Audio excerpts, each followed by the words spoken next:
할렐루야. 주여 전에 나오신 여러분들을 환영하고 축복합니다. 복된 날, 우리 하나님께서 오늘도 풍성한 은혜로 우리의 삶을 축복하시고 예배 가운데 임재하셔서 성령의 충만한 은혜의 역사를 세우실 줄 믿습니다. 우리 함께 찬양하며 주님 앞에 나아가도록 하겠습니다.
주신 주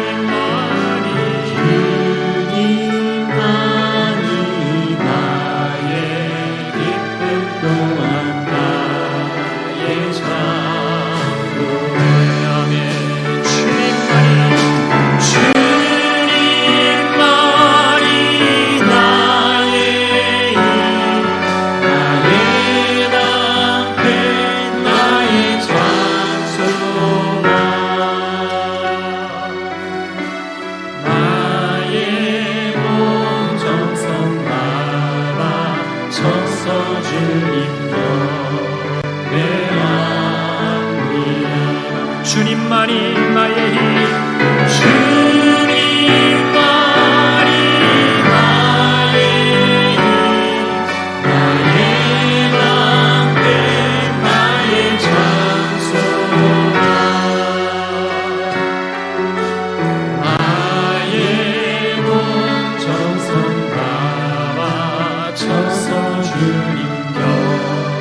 다시 한번 고백하겠습니다. 주님만이 나의 힘. 주님만이 나의 힘.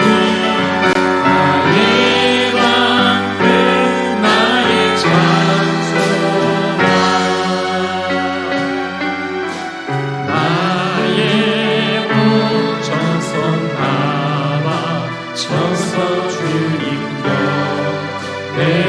다같이 일어나셔서 송축하리라.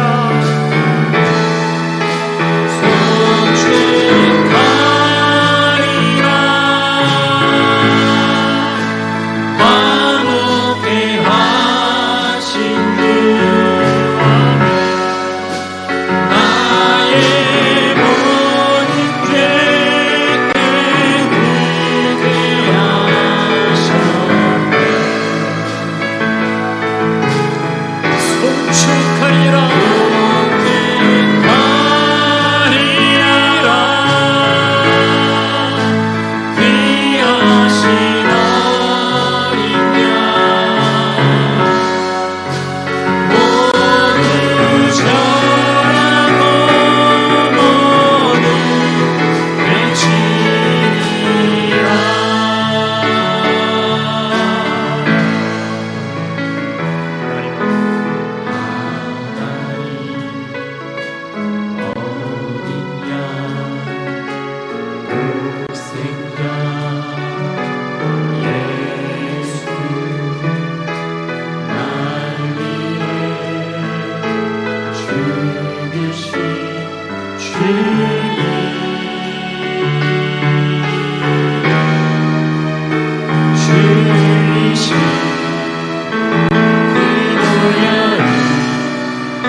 귀하신 어린 양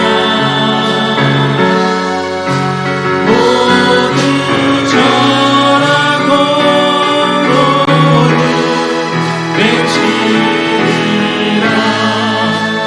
절하고 모두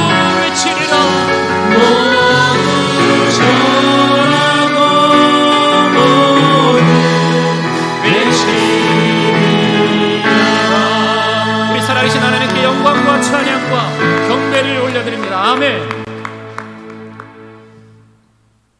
전능하사 천지를 만드신 하나님 아버지를 내가 믿사오며 그 외아들 우리 주 예수 그리스도를 믿사오니 이는 성령으로 잉태하사 동정녀 마리아에게 나시고 분디오 빌라도에게 고난을 받으사 십자가에 못 박혀 죽으시고 장사한 지 사흘 만에 죽은 자 가운데서 다시 살아나시며 하늘에 오르사 전능하신 하나님 우편에 앉아 계시다가 저리로서 산 자와 죽은 자를 심판하러 오시리라. 성령을 믿사오며 거룩한 공회와 성도가 서로 교통하는 것과 죄를 사하여 주는 것과 몸이 다시 사는 것과 영원히 사는 것을 믿사옵나이다. 아멘.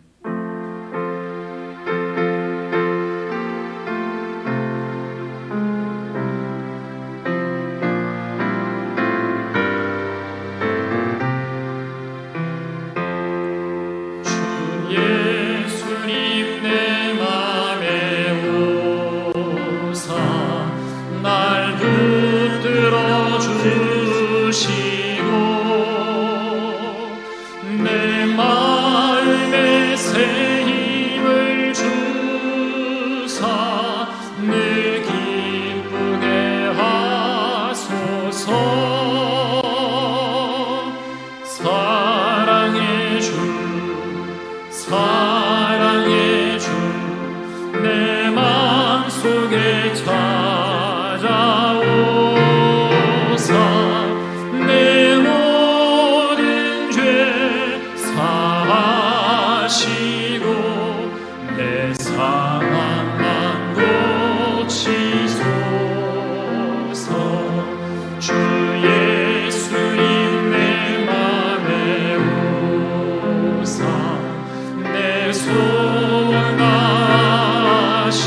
날 주관하소서.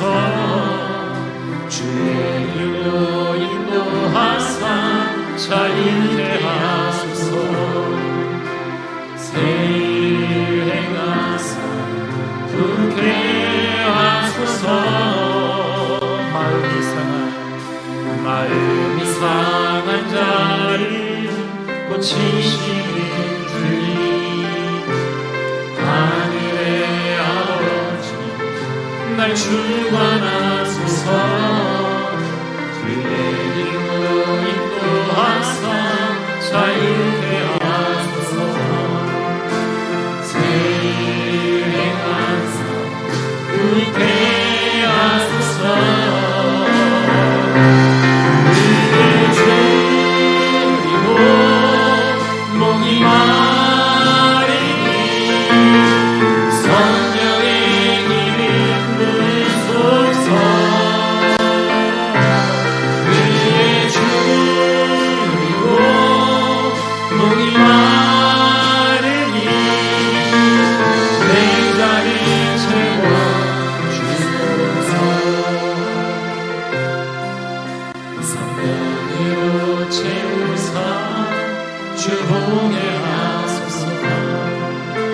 주의 임재 속에 은혜 알게 하소서. 주 뜻대로 살아가리 세상 끝 날까지. 나를 이기시고 새날 열어주소서. 의의 주이고 목이 마르니 성령의 길을 부소서. 의의 주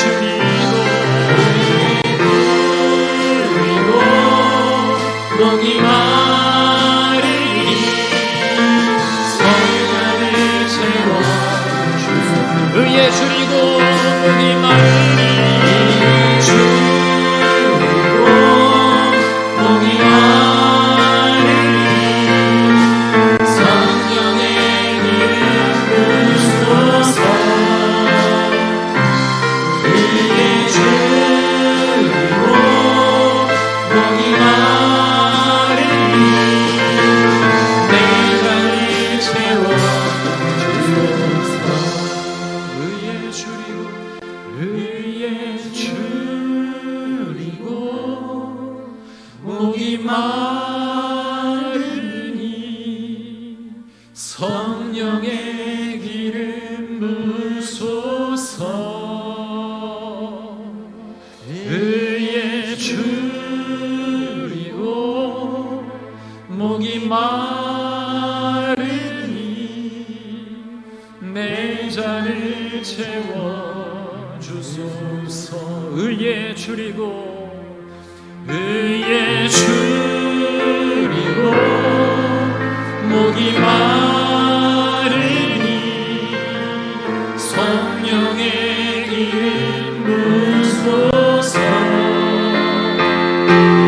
의에 줄이고 목이 마르니 내 잔을 채워주소서. 다시 한번 고백하겠습니다. 의에 줄이고 목이 마르니 줄이고 목이 마르니 성령의 기름 부소서. 의에 줄이고 목이 마르니 내 잔을 채워주소서. 내 잔을 채워주소서. 내 잔을 채워주소서.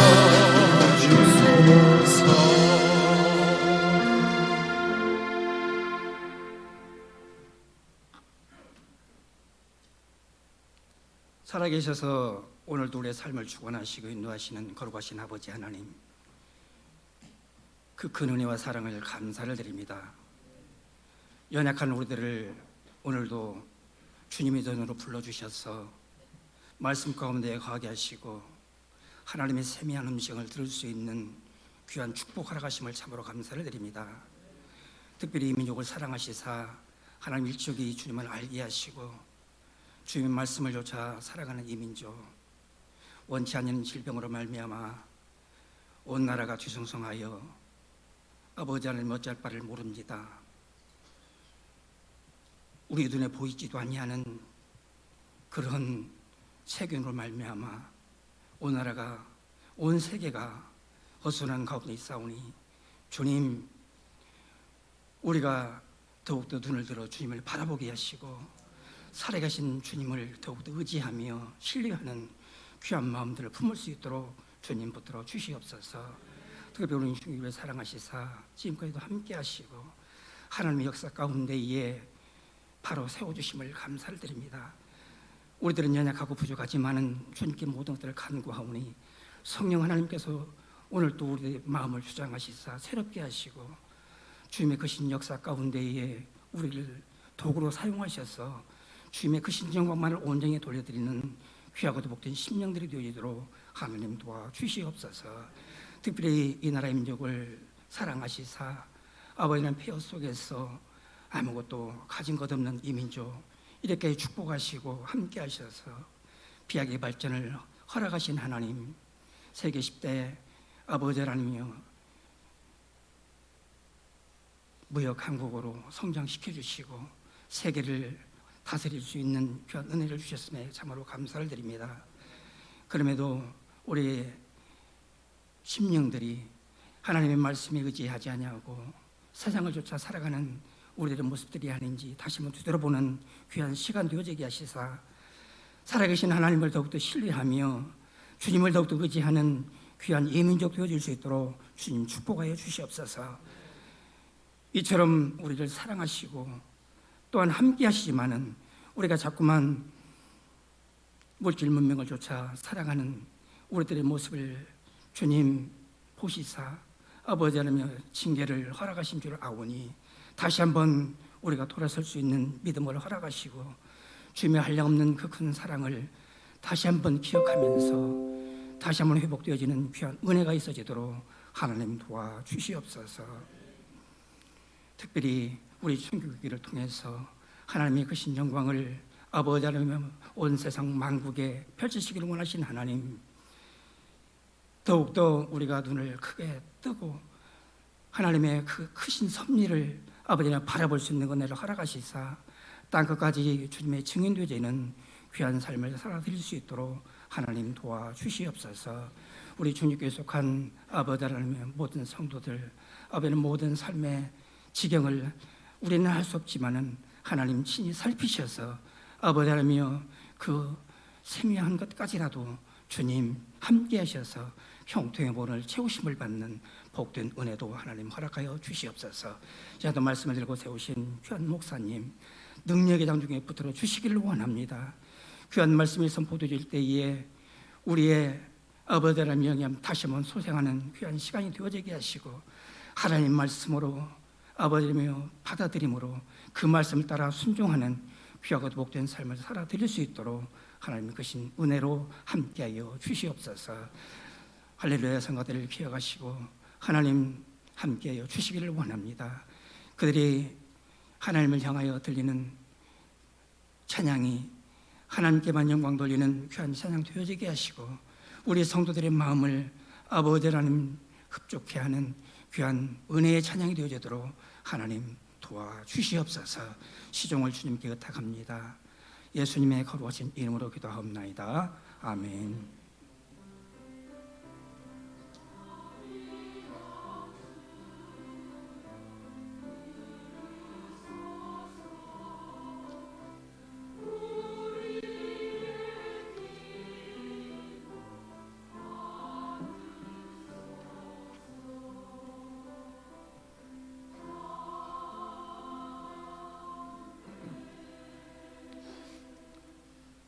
오늘 우리에게 주시는 하나님의 말씀은 마가복음 12장 35절에서 37절 말씀입니다. 신약성경 77쪽 마가복음 12장 35절에서 37절 말씀 한 목소리로 우리 짧은 구절이니까요. 같이 한 목소리로 읽도록 하겠습니다. 예수께서 성전에서 가르치실세 대답하여 이르시되 어찌하여 서기관들이 그리스도를 다윗의 자손이라 하느냐 다윗이 성령에 감동되어 친히 말하되 주께서 내 주께 이르시되 내가 내 원수를 내 발 아래에 둘 때까지 내 우편에 앉았으라 하셨도다 하였느니라.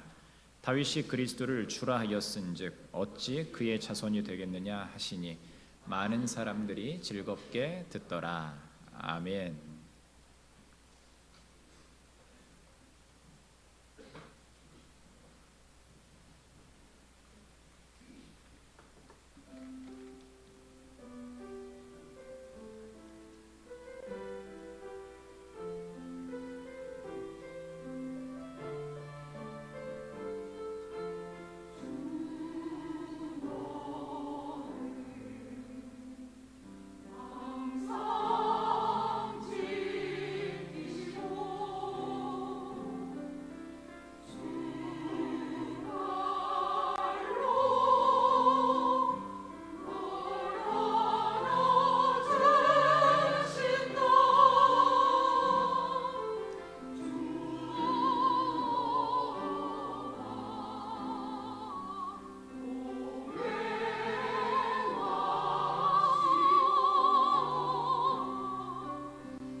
하나님께 영광의 박수 올려드리겠습니다. 아멘. 교회 소식 말씀드리겠습니다. 우리 충진교회를 처음으로 나오신 성도님들을 환영하고 축복합니다. 등록 후 해주시고 새가족부 안내를 받으시면 좋겠습니다. 예배 시간이 또 하나가 변경이 됐습니다. 연초에 계획을 세우고 1, 2, 3, 4부를 구성을 했었는데 우리 청년들을 조금 더 살리고자 예배 시간을 조금 이 청년 예배를 앞으로 좀 당기고 기존에 드렸던 오후 찬양 예배 4부 예배를 3시로 옮겼습니다. 여러분들 착오 없으시기를 바라고요. 이번 주 금요일 저녁 금요 성령 기도회 있습니다. 바른 신앙생활 캠페인 뭡니까? 기도는 큰 소리로 하셔야 돼요. 기도는 사명을 잘 감당하고 계시죠? 제가 좀 안 좋았더니 요즘 새벽에 기도하시는 분들이 조금 줄어든 것 같아요. 여러분들 꼭 기도의 자리에 함께 나와서 꼭 해주시면 좋겠고요. 우리 청년대학부 수련회를 은혜 가운데 마쳤습니다. 우리 청년대학부 굉장히 많은 부흥이 일어나고 있고요. 여러분들 격려도 많이 해주시고 또 생각나실 때마다 우리 아이들 모여 있으면 여러분들 맛있는 것도 좀 많이 사주시고 복음 안에서 세상 나가면 친구들 만나면 어때요? 젊은 시절에 방황하고 방탕한 생활하기가 참 쉽거든요. 그런데 교회 안에서 모이면 일단 하나는 해결이 돼요. 진짜 주님을 찾지 가짜 주님을 찾지 않습니다. 그러니까 우리 자녀들 여러분들 꼭 위해서 기도해 주시고 격려해 주시면 감사하겠습니다. 유치부 유초등부 성경학교는 코로나 바이러스 때문에 시작을 했다가 일단 첫 시간만 하고 잠깐 스탑을 했어요. 여러분들 상황이 조금 어떻게 전개되는지 보고 2월 마지막 주 전에 봐서 할 수 있으면 하도록 할 테니까 여러분들 꼭 기도해 주셨으면 감사하겠습니다. 중고등부 수련회도 마찬가지입니다. 이번 주간에 교육자들 수련회를 하도록 하겠고요. 여러분 모임들과 아름다운 섬김 여러분들 또 기억해 주시고 또 아름다운 섬김 꼭 감사의 말씀 전해 주시면 좋겠습니다. 한 가지 광고 말씀드리면 앞에 로비 들어오시면서 안내문을 붙여드렸는데요. 오늘부터 당분간 조금 메리스 때도 마찬가지였지만 같이 악수하고 했던 부분들을 혹여나 싶은 마음에 해도 크게 상관없을 것 같은데 여러분들 그래도 악수를 하는 것들 목례로 조금 대체하도록 하겠고요. 혹시 기침이 있으시거나 그런 분들은 마스크 착용하시고 예배 드려도 하나님은 마스크 썼다고 우리를 못 알아보지 않습니다. 그런 분이시니까 그렇게 편안한 마음으로 여러분들 함께 예배에 참여해 주시고 나라와 민족을 위해서 또 열방을 위해서 함께 좀 기도해 주셨으면 좋겠어요.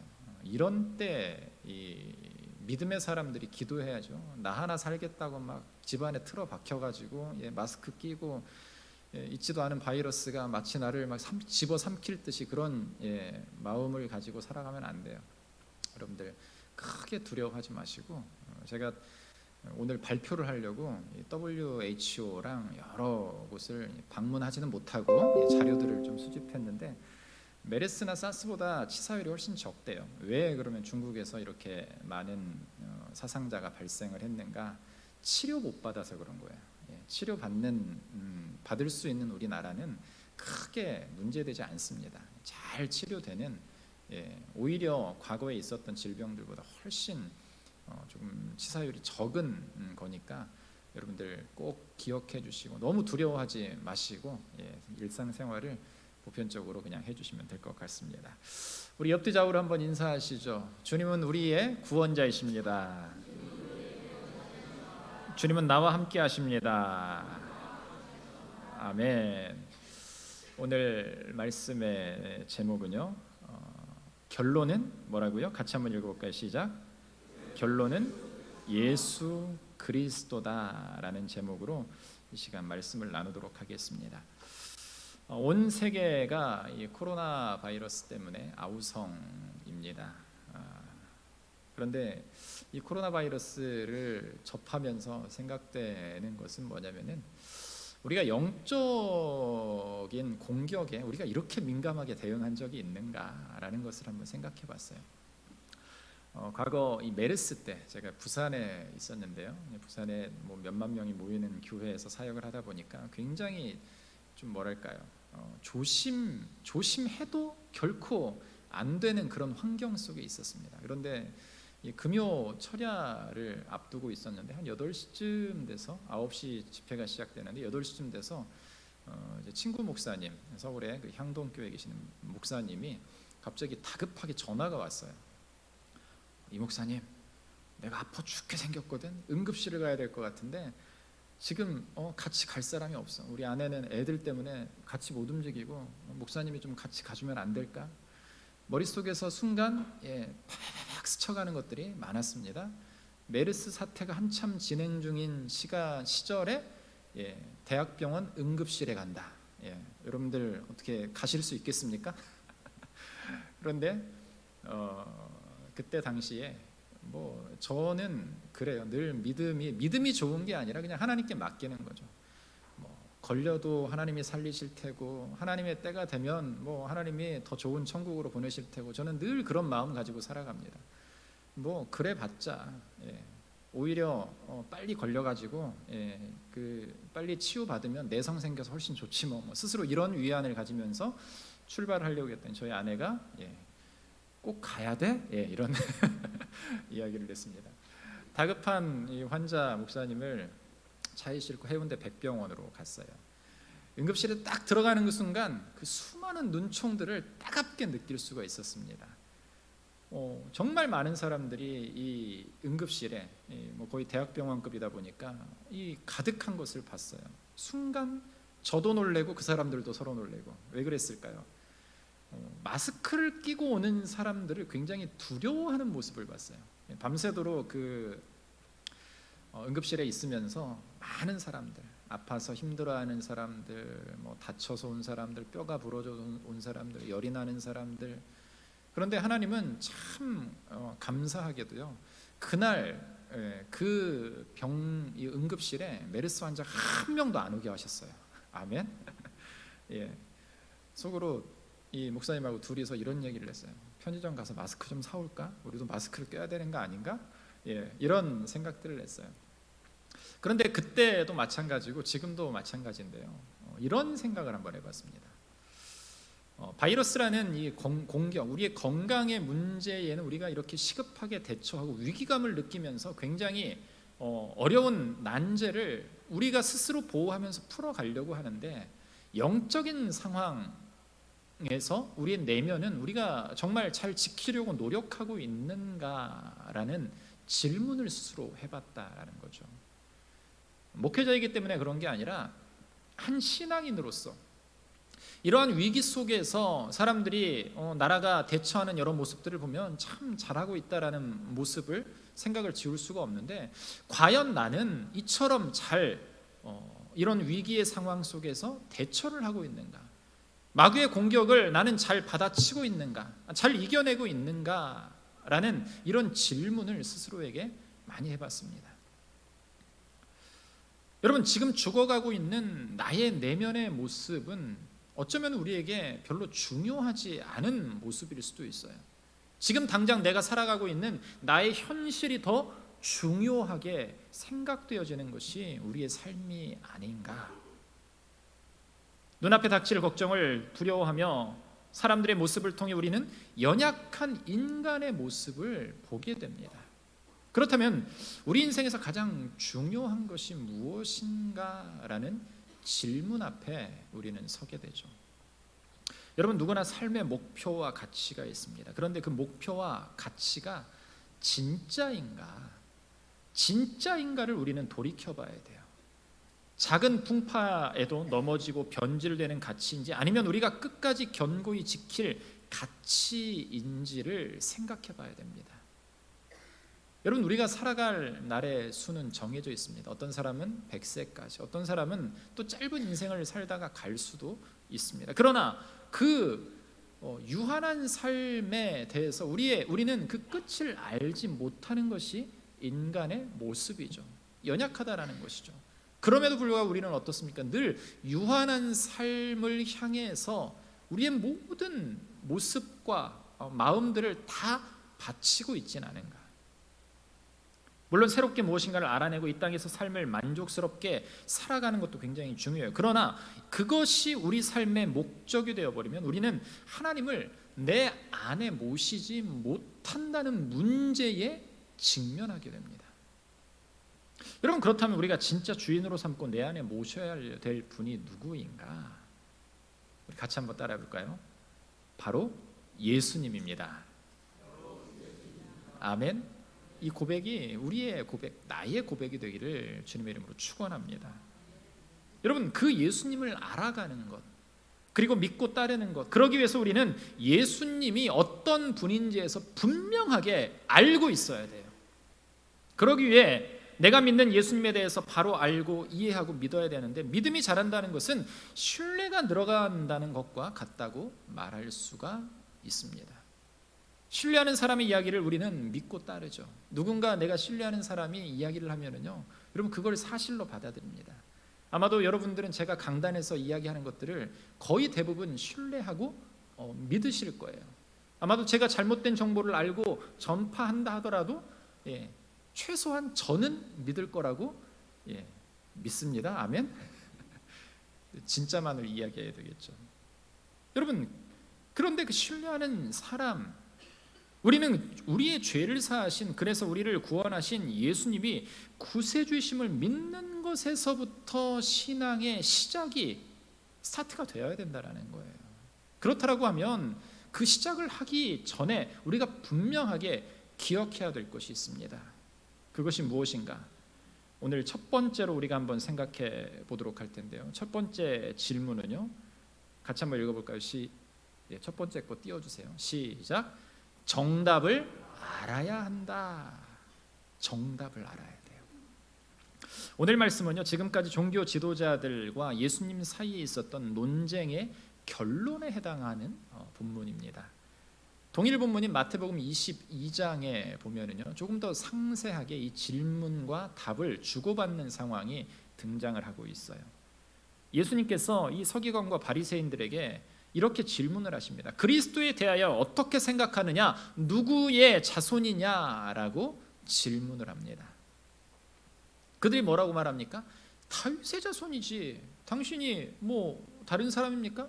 다윗의 자손입니다. 딱 이 한마디로 이야기를 합니다. 여러분, 바리새인들이 그리스도가 예수님이 단순히 다윗의 자손이라고 한 것에 대해서 예수님께서는 그렇지 않다라는 것을 분명하게 바로 반박을 하세요.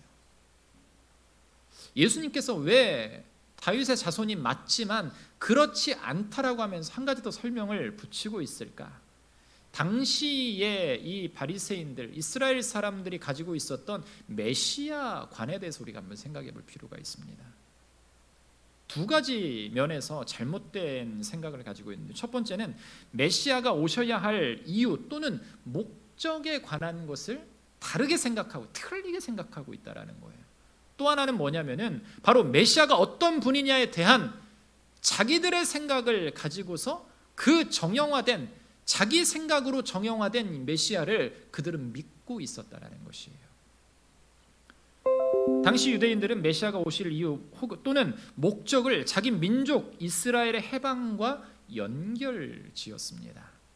그래서 메시아가 오시면 이스라엘 민족을 로마의 압제에서 해방시켜주고 이스라엘을 만국 위에 군림하는 나라로 만들어줄 것이라고 믿었습니다. 위대한 왕을 기대하고 있었다라는 거죠. 여러분, 이사야서 53장 5절에 보면은요, 구약에서는 메시아가 단지 이스라엘의 민족적 문제를 해결하실 분으로 한정짓고 있지 않아요. 우리 53장 5절 같이 한번 읽어볼까요? 그가 찔림은 우리의 허물 때문이요 그가 상함은 우리의 죄악 때문이라. 그가 징계를 받음으로 우리는 평화를 누리고 그가 채찍에 맞음으로 우리는 나음을 받았도다. 위대한 왕으로 오셨지만 그가 어떠한 모습으로 우리에게 등장하고 있는가? 연약한 모습도 보이고 있다는 것이죠. 그런데 분명한 사실은 뭐예요? 그 연약함을 통해서 우리의 모든 죄를 사하시기 위해서 이 땅 가운데 어린 양, 제물로 오셨다라는 사실입니다. 여러분, 서기관과 바리새인들이 가졌던 메시아에 대한 또 다른 오해는요, 메시아가 어떤 분이냐에 대한 것이었어요. 여러분, 당시 이스라엘 사람들은 하나님께서 보내실 메시아를 단지 다윗의 자손, 사람의 자손으로만 한정짓고 있었다라는 거죠. 여러분, 그 당시에 다윗이라는 사람, 다비드라고 하잖아요, 영어로. 이 다윗이라는 사람은요, 이스라엘 사람들이 생각하는 가장 위대한 왕이었습니다. 그 왕의 모습은 어떤 모습이었어요? 바로 민족을 일으킨, 여러분 보세요. 다윗이 이스라엘을 사울이 건국했지만 정말 왕다운 왕으로 살아간 사람은 다윗이었어요. 태평성대를 이루었고요, 수많은 국가들을 굴복시켰고요, 전쟁으로 많은 곳에서 승리를 일으켰고요, 역대상에 보면은 그 수많은 재물들을 모읍니다. 그것들이 다 전리품들이었거든요. 그런데 그것이 결국엔 뭐예요? 사람들의 눈에 보기에 최고의 모습으로 보였다라는 것이죠. 다윗의 자손이라는 말은요, 어떤 의미를 갖고 있는가? 바로 위대한 왕으로 모든 능력과 모든 권세를 다 갖추고 진짜 로마의 압제하에서 풀려날, 자신들을 풀어 헤칠, 그래서 참된 자유 가운데 거하게 할 진짜 능력의 왕, 그런 왕을 고대하고 기다렸다라는 것입니다. 그런데 지금 이 서기관과 바리새인들의 말하는 다윗의 왕, 틀린 말이 아니죠. 여러분, 그런데 왜 그들이 이렇게 이야기를 하고 있는가? 여러분, 우리는 이 시작점에서 한 가지 질문을 해봐야 돼요. 우리 스스로가 생각해 볼 질문인데요, 혹시 내가 생각하는 예수님은 내가 만든 신이 아닌가라는 질문을 한번 해봐야 됩니다. 오늘날도 당시와 마찬가지로 예수님이 어떤 분인가에 대한 것은 우리의 신앙에서 꼭 점검하고 넘어가야 할 핵심적인 문제예요. 이 부분이 잘 정리되지 않으면 여러분, 우리의 신앙은 그 존재의 근거가 흔들려버리고 잃어버리게 될 수가 있습니다. 전에도 말씀드렸지만 오늘날도 세상 사람들은 예수님을 단순히 2000년 전 이 땅에 오신 사람의 아들로, 그 당시에 살다간 위대한 사람으로, 훌륭한 사람으로, 아니 사회 질서와 제도에 도전한 혁명가로 때로는 이해하고 받아들이기도 해요. 그런데 우리가 꼭 기억하고 믿어야 할 사실이 한 가지가 있는데, 그것이 무엇인가? 예수님은 하나님이시다라는 사실입니다. 아멘. 이게 우리의 믿음의 중심에 서 있어야 돼요. 예수님은 말씀과 사역을 통해서 자신이 하나님이심을 보여주십니다. 예수님은 자기를 본 자는 하나님을 보았다고 하셨고, 자신과 아버지는 하나라고 말씀을 하십니다. 요한복음에 보면은요, 자신이 아브라함과 먼저 계셨던 자라고 말씀하시고요, 마가복음에서는 그가 하나님만이 하실 수 있는 죄의 용서를 선포하셨고, 자신이 율법과 선지자의 말씀을 완성하러 오셨다라고 말씀을 하고 있어요. 여러분, 위대한 기독교 저술가 C.S. 루이스는 뭐라고 말하냐면요, 바로 예수님이 미친 자이든 아니면 하나님이시든지 둘 중 하나다라는 이런 이야기를 합니다. 미친 사람 아니면 하나님이시다, 이렇게 비유한 것은 무엇을 말하고 있는 거예요? 무엇을 강조하기 위함입니까? 예수님은 하나님이시다라는 것이죠. 예수님은 어떤 분이신가? 하나님이시다라는 거예요. 성경이 예수님이 하나님이심을 분명하게 우리에게 선포하고 계세요. 그래서 요한복음 1장 1절에 3절 말씀을 보면 우리 같이 한번 읽겠습니다. 태초에 말씀이 계시니라. 이 말씀이 하나님과 함께 계셨으니 이 말씀은 곧 하나님이시니라. 그가 태초에 하나님과 함께 계셨고 만물이 그로 말미암아 지은 바 되었으니 지은 것이 하나도 그가 없이는 된 것이 없느니라. 하나님이시다라는 것을 분명하게 선포하고 있습니다. 또 빌립보서 2장 6절에서 7절 말씀, 우리가 너무나도 잘 아는 본문인데요, 같이 읽겠습니다. 그는 근본 하나님의 본체시나 하나님과 동등됨을 취할 것으로 여기지 아니하시고 오히려 자기를 비워 종의 형체를 가지사 사람들과 같이 되셨다라고 말씀을 하고 있어요. 예수님께서 하나님과 동등된 분이시지만 우리의 구원을 이루기 위해서 이전에 영광의 자리를 떠나 성육신하셨고 지금은 다시 완전한 영광 가운데 거하신다라는 것. 여러분, 그렇기 때문에 예수님께서 하나님이 아니고 단순한 인간이라고 한다면 우리 기독교는 그 존재의 근거를 잃어버리고 우리의 신앙도 무의미해져 버린다는 거죠. 여러분, 이 정통 기독교 신앙과 이단의 차이가 여기서 극명하게 갈리는 거예요. 대표적으로 말할 수 있는 하나님의 교회나 신천지 같은 이단들에서 말하는 것이 뭐예요? 비슷하게 말해요. 그들도 하나님을 외쳐요. 예수님을 외쳐요. 그런데 그 예수님이 그 교주라고 얘기를 합니다. 하나님의 교회에서 안상홍이 죽고 나니까 그 하나님의 신이 옮겨가가지고 그 안에 장길자에게 넘어가가지고 어머니 하나님이라는 말을 파생시켰어요. 그걸 믿는 아주 우둔한 사람들이 세상에 너무나도 많아요. 신천지 이만희, 그가 이긴 자, 온 자라고 얘기를 해요. 다시 온 예수라고 얘기를 해요. 그것을 믿는다라는 거죠. 왜 그럴까요? 예수님이 하나님 되심을 정확하게 깨닫지 못하고 그냥 신앙생활을 하기 때문에 분명한 신앙의 확신, 구원의 확신이 없기 때문에 우리가 사람들의 말에 현혹되어 넘어간다라는 거죠. 오늘 이 말씀을 우리가 분명하게 기억해야 돼요. 아니, 외워야 돼요. 여러분, 만약 인간이 예수님이 인간 이상의 존재가 아니라면 아무리 뛰어나다 할지라도 우리의 구세주가 되실 수가 없어요. 그러나 예수님께서 하나님이시기 때문에 그분이 우리의 유일한 구원자시라는 사실이 조금도 의심 없이 믿고 고백할 수 있는 사실이 되는 거예요. 사랑하는 성도 여러분, 예수님께서 하나님이심을 믿으십니까? 정답은 그렇기 때문에 바로 우리 예수 그리스도입니다. 아멘. 두 번째로 생각해 볼 것은요, 사람의 생각으로 제한하지 말라는 것입니다. 우리는 예수님을 그리스도라고 말을 하고 있죠. 그렇다면 그리스도가 무엇을 뜻하는지 그 기본적인 것을 알고 있어야 돼요. 그리스도라는 단어의 뜻은 기름 부음 받은 사람이라는 의미를 가지고 있습니다. 그래서 구약 성경에서는요, 이 구약 성경은 히브리어, 이스라엘 말 히브리어로 써져 있고요.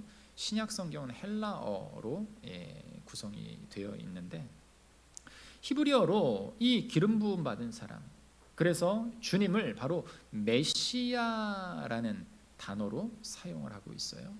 그리고 신약 성경에서는요, 뭐라고 말하냐면 그리스도다라고 말하는 거예요. 메시아와 그리스도가 같은 말입니다.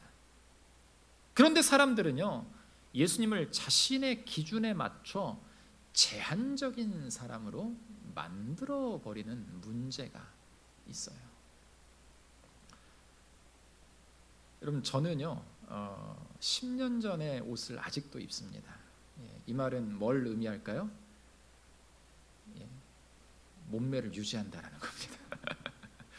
네, 가끔 배가 좀 나오거나 저에게도 이렇게 호리호리하게 생겼지만 인격이 있거든요. 그 인격이 좀 나온다 싶으면 저는 옛날 그 옷을 꺼내서 입어요. 왜 그러냐면요, 옷에다 사람을 맞추는 거예요. 어떻게 사람이 그럴 수가 있어? 생각하는 분들이 계시겠지만, 저도 허리가 몇 인치 정도, 한 3인치 정도가 늘어난 것 같아요. 30대 때보다는. 그럼에도 불구하고 유지를 하려고 굉장히 애를 써요. 운동을 많이 하냐? 그러지는 않아요. 배가 좀 나온다 싶으면 일단 안 먹습니다. 굉장히 놀라운 사람이죠. 여러분들 전혀 생각할 수 없는, 일단 안 먹어요. 그래서 일단 좀 뺀 다음에 음식을 조금씩. 그래서 어떤 때는 한 끼를 먹기도 하고 때로는 두 끼를 먹기도 하고, 건강을 생각하기도 하고요. 그 옷을 버리기가 아까워가지고 그런 마음도 좀 있습니다. 여러분 보세요. 자신의 기준, 이렇게 기준을 세우고 살아가는 것은 문제가 되지 않아요. 답답하다라고 생각할 수 있겠지만 이것은 전혀 나와 타인의 관계 속에서 전혀 문제가 되지 않는 이야기예요. 그런데 보세요. 내가 만든 예수님을 내가 믿고 있진 않은가? 이것을 우리가 한번 생각해 봐야 된다는 거죠. 여러분, 그런 시각을 가지며 살아가는 서기관들에게 예수님이 이런 질문을 하십니다. 어째서 그리스도를 다윗의 자손이라 하느냐? 너희는 그리스도에 대하여 어떻게 생각하느냐? 누구의 자손이냐? 예수님의 이 질문에는 깊은 의미가 담겨 있습니다. 바로 그리스도에 대한 중요한 진리를 나타내려고 하시는 것이에요. 그러나 제한적이고 편협함에 갇혀있던 서기관과 바리새인들은 자신의 생각대로 역시 답합니다. 다윗의 자손이라는 이 단어는요, 여러분 조금 더 깊게 생각하면요, 아까 말씀드렸던 것처럼 그것은 우리의 대답과도 마찬가지예요. 여러분이 믿고 있는 예수님은 어떤 분이신가? 나의 모든 문제를 해결해 주시는 분, 나의 모든 것을 가능케 하시는 분, 나의 병을 고치시는 분, 아마도 제한적인 예수 그리스도의 모습, 하나님을 우리는 그렇게 내 마음 안에 형상화시켜 놓고 그 틀을 만들어 놓고 있진 않은가. 그러다 보면 어때요? 진짜 예수 그리스도가 어떤 분인가에 대해서 우리는 잊어버리게 된다는 거죠. 그러다 보면 우리의 신앙은요, 점차 어떤 모습으로 변질되어 가느냐면요, 기복적인 신앙으로 변질되어 갈 수밖에 없어요. 기복 신앙이 틀린 건 아닙니다. 우리에게 하나님께서 복을 허락하셨고요, 수많은 것들을 채워 주실 분이시다라는 확신의 말씀 우리에게 약속하고 계세요. 아멘. 믿으시기 바랍니다. 그런데 중요한 게 뭐냐면은 진짜 본질, 이 가치를 깨닫지 못하고 우리 예수 그리스도를, 하나님 되신 예수 그리스도를 그 제한된 틀에 밀어넣기 시작하면은요, 우리의 신앙은 진짜 예수 그리스도의 맛을 느끼지 못한다라는 거예요. 여러분, 다윗의 자손이라는 이 단어는요, 틀린 대답이 아니에요. 그런데 이 대답에는 자신들의 주관이 담겨 있어요. 정답이 아닌 틀린 생각을 정답이라고 착각하면서 말한다라는 겁니다. 왜냐하면 이 대답은 메시아로 인정하지 않는다는 거예요. 더 크고 위대한 사람이 메시아가 될 것이고, 당신같이 초라한 사람은 다윗과 같은 위대한 왕의 모습이 아니 예수 당신은 그런 자격이 없다라고 말하는 것입니다. 우리가 삶 속에서 얼마나 예수님을 나의 생각으로 제한하고 있는가, 여러분 그걸 한번 생각해 보세요. 질문을 하나 드릴게요. 그럼 대답해 보세요. 여러분은 기적을 믿으십니까?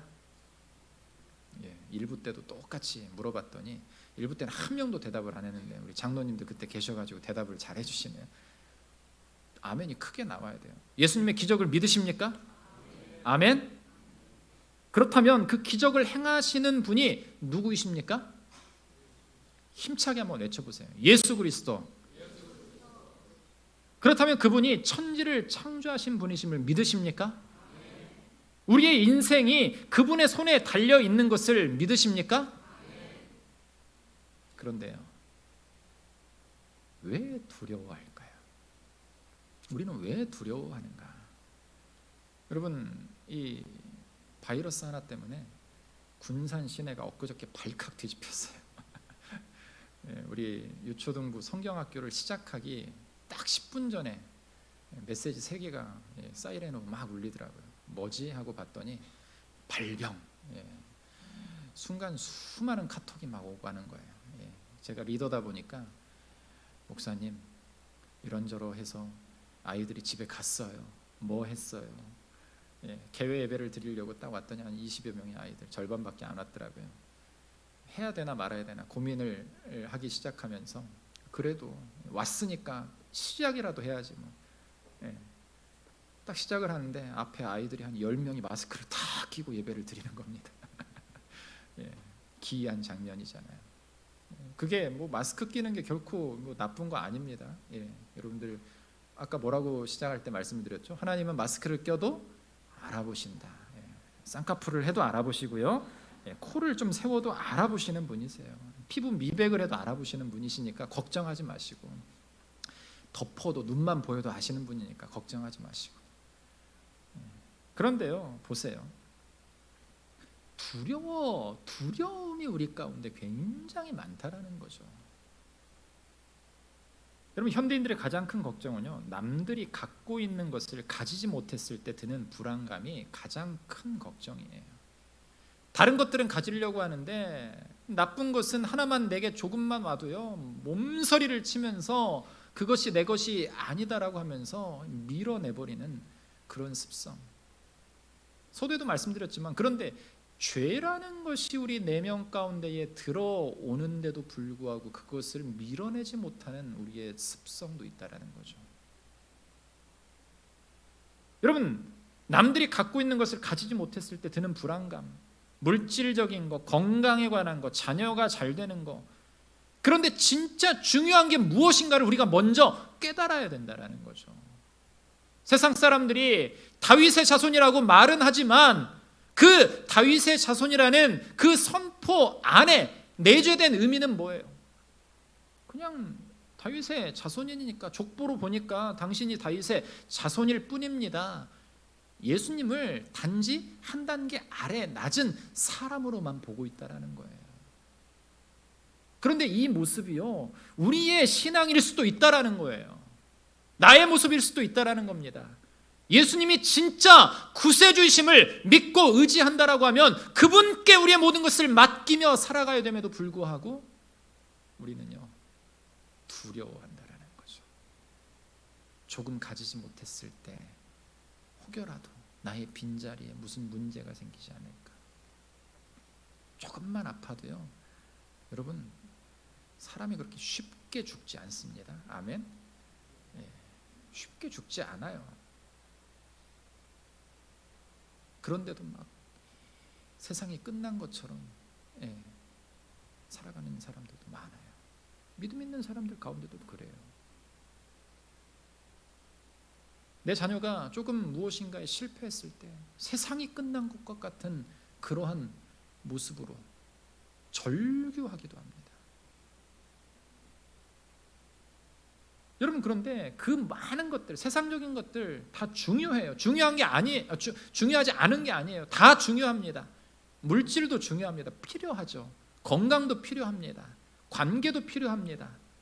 모든 것들이 다 필요한 거예요. 그런데 그 필요한 것 가운데 가장 우선순위가 무엇인가? 아니, 우선순위라고 말하기보다 가장 중심이 무엇인가? 본질이 무엇인가를 우리는 알 수 있어야 돼요. 깨달을 수 있어야 돼요. 그게 무엇이냐면 예수 그리스도다라는 겁니다. 아멘. 이게 흔들려 버리면은요, 모든 것이 다 흔들려 버리는 거예요. 나를 구원하신 나의 소망 되시는 그 예수 그리스도를 믿는 그 믿음이 내 삶이 되어야 되고 내 생각이 되어야 됩니다. 그런데 흔들린다라는 거죠. 아주 작은 걱정들의 삶이 무너지기도 하고요, 주께 맡기지 못하고 내 삶과 내 생각과 내 의지대로 문제를 풀어가려고 해요. 그런데 예수님을 제대로 알려면 모든 것의 시작과 끝이 알파와 오메가이신 예수님을 정확하게 알고 있으면 여러분 흔들리지 않는다라는 거죠. 예수님께서 다시 묻습니다. 그러면 다윗이 성령에 감동되어 어찌 그리스도를 주라고 불렀느냐? 역으로 질문을 하는 거예요. 너희들이 이야기하고 있는 다윗이 그렇다면 왜 한마디로 나를 주라고 불렀느냐? 시편의 말씀, 예수님은 굉장히 해박하신 이 분이시거든요. 시편 110편의 말씀을 가지고 말씀을 하죠. 110편 말씀 1절 말씀 같이 한번 읽겠습니다. 시작. 여호와께서 내 주에게 말씀하시기를 내가 내 원수들로 내 발판이 되게 하기까지 너는 내 오른쪽에 앉아 있으라 하셨도다. 여호와께서 내 주에게 말씀하시기를 내가 너의 원수들 앞에 너의 발판이 되게 하기까지 너는 내 오른쪽에 앉아 있어라. 이 말씀을 좀 풀어보면요, 여호와께서 그리스도 나의 주께 이르시되 라는 말로 설명을 할 수가 있어요. 성경은 분명히 그리스도가 다윗의 후손에서 온다고 했습니다. 그런데 다윗 자신은 성령에 감동되어 자기 후손인 그리스도를 보고 내 주여라고 불렀다라는 겁니다. 예수님은 그들이 생각하는 제한적인 사람이 아닌 다윗이 주로 섬긴 하나님이시다라는 사실을 그들에게 선포하고 있는 것이에요. 그 선포를 믿으십니까? 그것이 우리의 신앙이 되어야 돼요. 여러분, 보이는 게 다가 아니죠. 예수 그리스도의 권세, 능력, 내 생각으로 그분의 위대하심을 제한하지 마시기를 간절히 바랍니다. 전능하신 하나님이신 우리 예수님께서 우리의 모든 주가 되심을 믿어야 돼요. 그리고 예수님의 질문을 통해 주님은 분명하게 이스라엘 백성들에게 드러내는 것이 있는데요, 그것은 이스라엘이 계속 하나님을 거부하고 선지자들을 죽이고 예수님을 몰아내려고 하는 것이 본질이 무엇인지 이 질문을 통해서 드러낸다라는 거죠. 야, 너희들 왜 그렇게 나하고 다투는 줄 아냐? 왜 나한테 그렇게 시비 거는 줄 아냐? 왜 이렇게 내가 너희들한테 저항하는 줄 아냐? 포기하지 않는 줄 아냐? 다윗은 나를 주로 인정했지만 너희는 나를 주인으로 인정하지 않으려는 그 문제 때문이다. 너희들의 참된 본질, 이 너희들이 추구하고자 하는 가치가 진짜가 아니기 때문에 그렇다라는 거다. 이것을 강조하고 계시는 거예요. 여러분, 우리의 신앙적인 갈등이 어디에서 옵니까? 바로 예수님을 나의 주인으로 인정하지 못하는 데서부터 오는 거예요. 나의 신앙이 흔들릴 때요, 보세요. 세상에 풍파가 몰려오면 모든 사람들이 흔들리게 되어 있습니다. 그런데 진짜 예수 그리스도를 나의 구세주로 고백하고 믿고 의지하는 사람은요, 그 풍파 속에서도 누구를 바라보는 거예요? 예수님을 바라보게 돼요. 주님의 뜻이 무엇인가를 생각하려고 합니다. 바라보려고 합니다. 여러분, 사소한 것에 흔들리지 마세요. 얼마나 추해요. 그러면 우리는 예수님을 다윗처럼 나의 주, 나의 하나님으로 믿어야 된다는 거죠. 하나님이 우리의 주인이시면 인생의 주도권이 주인에게 있어야 하는 겁니다. 이게 너무 그런데 어려운 문제예요. 사람들은 절대로 자기 인생의 주도권을 남에게 넘기지 않으려고 하는 습성들이 있다는 거죠. 여러분, 주님께 맡겨보시기를 간절히 바랍니다. 그 주님이 우리의 모든 것들을 행하시는 위대한 하나님이다라는 사실을 우리가 인정하고 믿고 나아가야 되는 거예요. 유대인들이 그리스도를 인간 왕으로 와서, 그리스도가 인간의 왕으로 와서 우리들의 삶에 복을 주시는 인물이기를 바랬지 복종하고 섬길 하나님으로는 절대 원치 않았습니다. 많은 성도들이 그리스도이신 예수님을 그렇게 믿고 있다라는 거예요. 내 인생의 주관자이시고 주인이신 하나님을 믿는 게 아니라요, 그냥 이 땅에서 재앙을 막아주고 성공을 밀어주고 병을 낫게 해주시고 만사형통, 이 단어 굉장히 좋아하잖아요. 만사형통,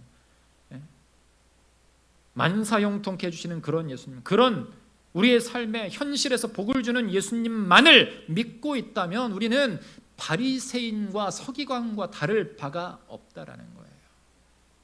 우리의 믿음을 끊임없이 점검해야 됩니다. 목사님, 말처럼 그게 쉬운가요? 쉽지 않음을 알아요. 왜냐하면 저도 흔들리기 때문에, 때로는 흔들리기 때문에. 그런데 그 흔들리는 순간에 뭘 생각해야 되는가? 나와 함께하고 계신 예수님을 바라볼 수 있어야 됩니다. 아멘.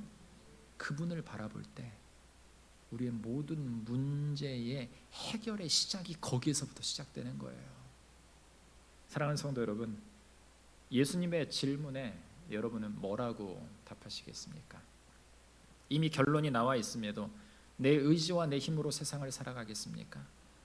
여러분, 이제 예수님의 질문에 우리 각자가 답을 할 수 있어야 돼요. 너희는 그리스도에 대하여 어떻게 생각하느냐? 너희는 나에 대하여 어떻게 생각하느냐? 이 질문에 다윗처럼 깨닫고 대답할 수 있는 여러분이 되기를 주님의 이름으로 축원합니다. 우리 인생이 답답하고 하나님 앞에 나와도 뾰족한 답을 얻지 못하는 것은 아직 예수님을 내 인생의 주인으로 모시지 못했기 때문임을 우리는 고백해야 돼요. 우리 인생을 예수님께 맡기면 예수님이 얼마나 분명한 옳은 길로 인도해 주시는가 우리가 경험할 수 있어야 돼요. 그 능력을 체험할 수 있어야 돼요. 결론, 여러분, 결론을 좋아하잖아요. 우리는요, 과정 중요하게 생각하지 않고요.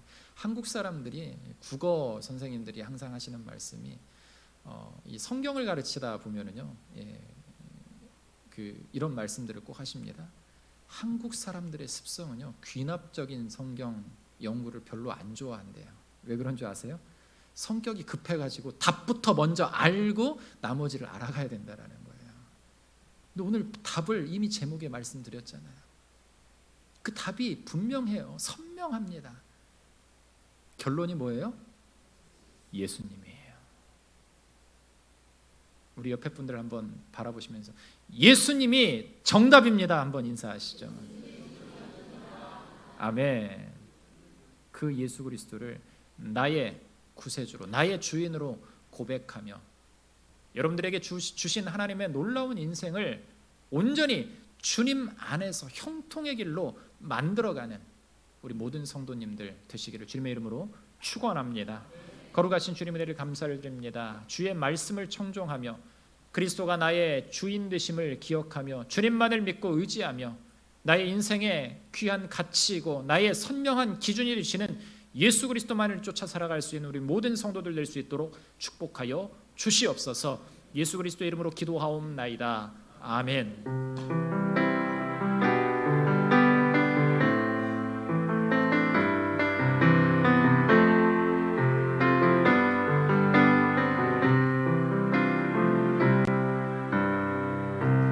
내 안에 사는 이 예수 그리스도니 예수 그리스도니 나의 주님으로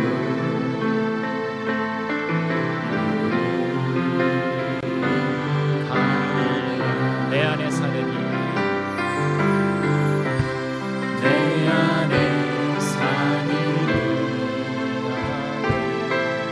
예수 그리스도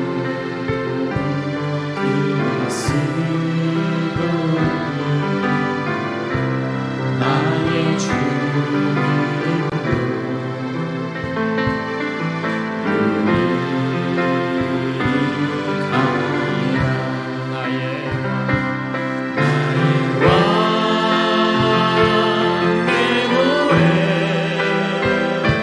내 생명 또 내 기쁨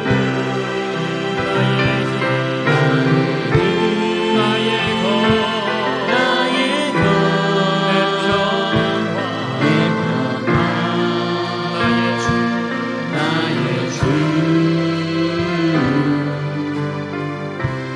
내 평화 나의 주 내 안에 사는 예수 그리스도니 나의 주님으로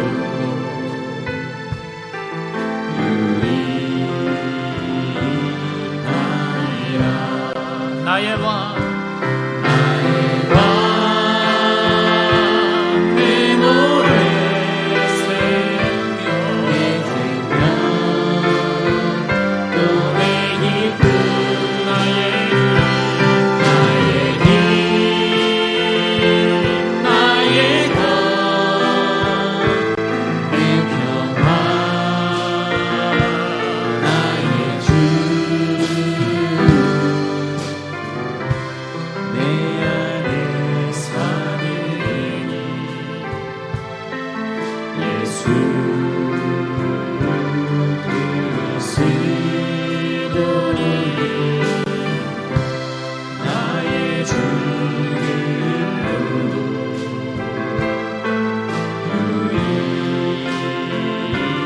유익하리라. 내 안에 사느니 내 안에 사느니 예수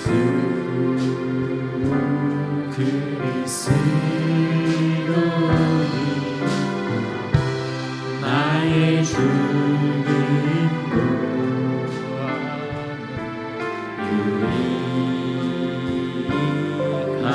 유익하리라. 아멘.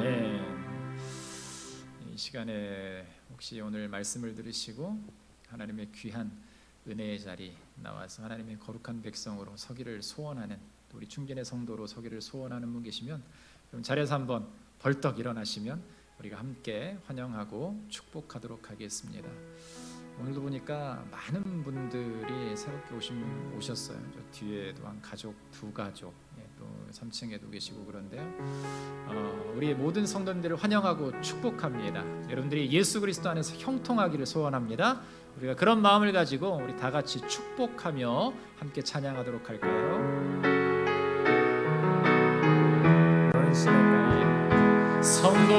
성도님은 시냇가에 심은 나무라 하나님의 사랑하는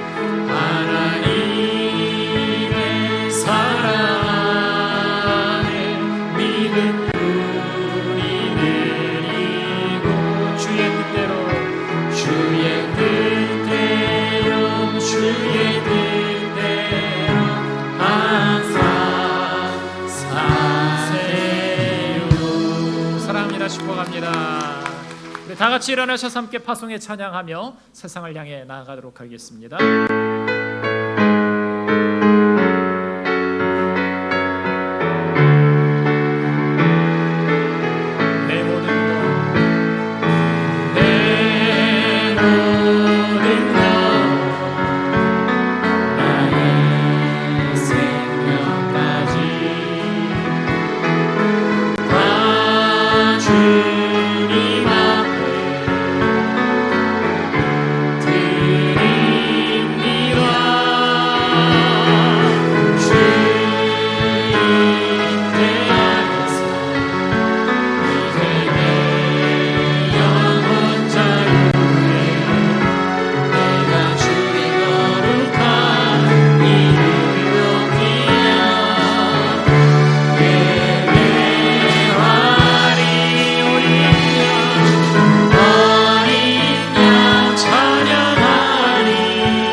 즐거운 마음으로 들림이 있었나이까 모든 것이 주께로 말미암아 싸우니 우리가 주의 손에서 받은 것으로 주께 드렸을 뿐이니이다.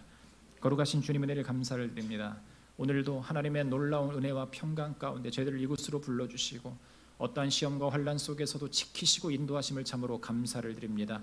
특별히 말씀 듣고 깨닫게 하심을 진심으로 감사를 드립니다. 말씀을 통하여 하나님이 나의 주인 되심을 온전히 기억하며 예수 그리스도를 나의 거룩한 구세주로 고백하며 흔들리지 않는 이 힘들고 어려운 난세 가운데에 흔들리지 않는 주의 백성들 될 수 있도록 축복하여 주시옵소서. 특별히 귀한 예물 드린 손길들이 있습니다. 하나님, 어렵고 힘든 여러 상황 속에서도 하나님의 은혜를 감사하며 하나님께 귀한 것들을 구별하여 드린 손길들 가운데에 충만한 은혜를 허락하시고 이들의 가정의 풍요로움으로 채우시고 하늘을 여시사 놀라운 하나님의 은혜가 폭포수처럼 쏟아지는 은혜를 경험할 수 있도록 인도하여 주시옵소서. 하늘을 여시면 닫을 자가 없을 줄 믿사오니 우리 모든 사랑하는 성도들 가운데 100배의 복을 허락하여 주시옵소서. 특별히 이 시간 어렵고 힘든 상황 속에서도 구별하여 드린 손길들 기억하셔서 그 모든 사랑하는 성도들의 그 손 가운데에 하나님의 그 은혜와 하나님의 거룩한 그 소망이 넘쳐 흐르기를 아버지 하나님 경험하기를 간절히 소원하오니 하나님께서 은혜를 허락하시고 모든 것들 가운데에 가장 좋은 것으로 채우시고 인도하여 주시옵소서. 하나님, 이 시간 여러 어려운 환경 속에서 힘들고 어려워하는 자들이 있습니다. 특별히 육신의 연약함으로 말미암아서 힘들어하는 자들이 있습니다. 주님, 붙들어 주시옵소서. 특별히 여러 질병으로 고통받고 있는 사랑하는 자들에게 치유의 은혜를 허락하여 주시옵소서. 능하신 손길로 붙들어 주시고 깨끗하게 치유하여 주시옵소서. 암 치료를 받고 있는 자들이 있습니다. 하나님, 그 모든 영혼들 가운데에 하나님의 놀라운 은혜의 손길, 권능의 손길로 채워주시사 모든 암세포가 깨끗이 치유되는 은혜를 경험케 하여 주시옵소서. 우리 삶의 모든 문제들이 깨끗이 해결되는 문제를 아버지 하나님 은혜를 경험케 하여 주시옵소서. 아버지 하나님, 지금 세상은 너무나도 혼란스럽습니다. 이 모든 바이러스까지 치유하시는 하나님의 은혜를 경험할 수 있도록 주님 역사하여 주시옵소서. 아버지 하나님, 우리 사랑하는 자녀들을 위해 기도합니다. 모든 상황 속에서 주의 말씀을 의지하며 살아가고자 하는 자녀들, 아버지 하나님 능력의 길 가운데 인도하셔서 그들의 삶의 기준인 예수 그리스도가 되게 하시고, 그 삶의 기준을 가지고 살아나갈 때에 취업의 문을 열어주시고, 직장의 문을 열어주시고, 학업의 문을 열어주시고, 관계의 문을 열어주시사 우리의 자녀들이 잘됨을 경험할 수 있도록 인도하여 주시옵소서. 특별히 결혼 정년기에 있는 자녀들 가운데에 결혼의 문까지 허락하셔서 하나님께서 축복하시는 귀한 가정을 세울 수 있도록 주님 역사하여 주시옵소서. 우리 교회를 위해 헌신하고 수고하는 많은 이들이 있습니다. 어느 곳에 있든지 하나님 특별한 은혜 가운데에 주님 붙들어 주시고, 그 놀라운 헌신 속에서 하나님을 경험하게 하시며 하나님께서 채우시는 복의 복을 경험할 수 있도록 도와주시옵소서. 이제 세상을 향해 나아갑니다. 능하신 주님의 손길을 의지하며 주님께 맡기며 주의 말씀을 청종하며 다윗의 자손 예수, 나의 구주가 되시는 예수 그리스도를 온전히 나의 구세주로 고백할 수 있는 신앙인들이 되어서 어떠한 상황 속에서도 흔들리지 않는 믿음으로 정답 되시는 예수 그리스도, 결론 되시는 예수 그리스도만을 쫓아 살아갈 수 있도록 주님 붙들어 주시옵소서. 지금은 우리를 구원하신 예수 그리스도의 은혜와 하나님의 무한하신 사랑과 성령 하나님의 위로교통 충만하신 은혜가 나의 구세주를 나의 주님으로 고백하며 살아가기를 소원하는, 특별히 오늘 이 시간 우리 충진교회에 나와 간구하며 기도하며 하나님의 거룩한 자녀로 서기를 소원하는 자들 머리머리 위에, 특별히 우리 모든 사랑하는 성도들 머리머리 위에 지금부터 영원토록 함께 있을지어다.